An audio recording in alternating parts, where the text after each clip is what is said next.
ओम नमो भगवते वासुदेवाय। हरे कृष्ण। आप सभी को पाप मोचनी एकादशी की हार्दिक शुभकामनाएं। पाप मोचनी का अर्थ होता है पापों से मुक्ति दिलाने वाली एकादशी, और पाप मोचनी एकादशी व्रत के पालन से जन्म जन्मांतर के जाने अनजाने में किए गए सभी पापों का नाश हो जाता है। इस बार एकादशी तिथि 2 दिन पड़ रही है। दशमी तिथि के दिन भी एकादशी है और द्वादशी तिथि एकादशी भी है। ऐसे में किस दिन व्रत रखना सही रहेगा? और सबसे विशेष बात कि इस बार एकादशी व्रत के दिन महासंक्रांति का संयोग भी पड़ रहा है। इस कारण से ये दिन और भी शुभ हो जाता है।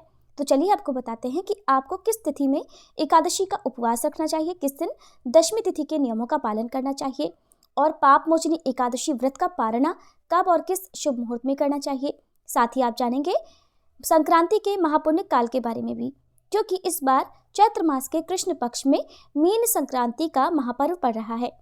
एकादशी के दिन भगवान विष्णु की और संक्रांति के दिन सूर्य भगवान की पूजा का और पितरों का तर्पण, दान इत्यादि देने का विधान है। तो इस बार एकादशी तिथि जो कि चैत्र मास के कृष्ण पक्ष की एकादशी है, 14 मार्च दिन शनिवार को सुबह 8:12 से शुरू हो रही है।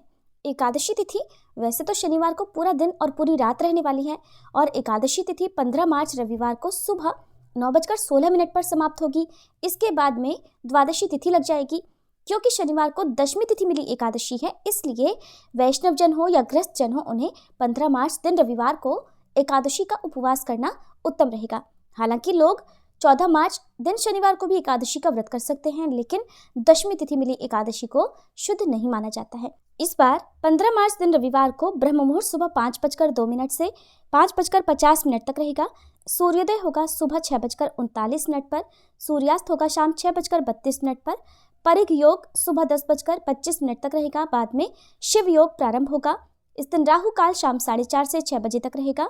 एकादशी की प्रातःकाल पूजा का मुहूर्त सुबह 5:19 से 6:31 रहेगा, और शाम की पूजा शाम 6:27 से लेकर 7:41 के बीच में कर सकते हैं।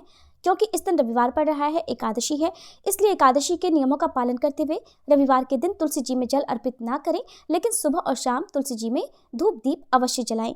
क्योंकि 15 मार्च दिन रविवार को ही मीन संक्रांति का महापर्व भी है, तो इस दिन पुण्यकाल और महापुण्यकाल का विशेष महत्व रहता है। तो इस दिन पुण्यकाल सुबह 6:31 से लेकर दोपहर 12:30 तक रहेगा। वहीं महापुण्यकाल का समय सुबह 6:31 से 8:31 तक रहेगा। तो इस दोनों शुभ मुहूर्तों में आप एकादशी की भी और मीन संक्रांति की भी पूजा कर सकते हैं, जिसमें सूर्यदेव की, श्री विष्णु भगवान की पूजा कर सकते हैं, पितरों को जल अर्पित कर सकते हैं। क्योंकि संक्रांति के दिन पितरों के नाम से जो कुछ भी शुभ काम किए जाते हैं, जैसे दान पुण्य, तर्पण, श्राद्ध, पिंडदान आदि, उनसे पितरों को भी मुक्ति मिलती है। और द्वादशी तिथि 15 मार्च रविवार को सुबह 9:17 से शुरू होगी। इसी के साथ हरिवासर का समय भी शुरू हो जाएगा। 16 मार्च सोमवार को सुबह 9:41 तक द्वादशी तिथि का समापन होगा। अगर जो लोग जानकारी के अभाव में या फिर एकादशी लग रही है इस कारण से शनिवार को एकादशी का उपवास रख रहे हैं, उनके लिए जानकारी दे दें कि रविवार को सुबह से लेकर दोपहर के बाद तक हरिवासर का समय रहेगा, जिस दौरान एकादशी का व्रत नहीं खोला जाता है। 16 मार्च सोमवार को ब्रह्म मुहूर्त सुबह 5:01 से 5:49 तक रहेगा। इस दिन सूर्योदय होगा सुबह 6:38 पर, सूर्यास्त होगा शाम 6:32 पर, और शिव योग सुबह 9:36 तक रहेगा। बाद में सिद्ध योग प्रारंभ हो जाएगा। तो सोमवार के दिन सर्वार्थ सिद्धि योग भी बन रहा है, जो कि शुभ कार्यों को करने के लिए, किसी खास काम को करने के लिए बहुत ही शुभ रहेगा। राहु काल सुबह 7:30 से 9 बजे तक रहेगा। हरिवासर का समय 15 मार्च दिन रविवार को, यानी मीन संक्रांति के दिन, जिस दिन एकादशी का उपवास भी रहेगा, शाम 4 बजे तक समाप्त होगा। तो इस दौरान केवल पूजा पाठ, मंत्र जाप, भजन कीर्तन कर सकते हैं। हरिवासर के दौरान व्रत नहीं खोला जाता।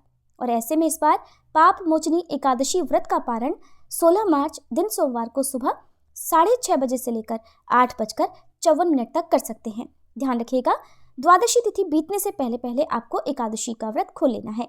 व्रत खोलने से पहले भगवान को सात्विक चीजों का भोग लगाएं, जिसे प्रसाद रूप में स्वयं भी ग्रहण करके व्रत खोलें।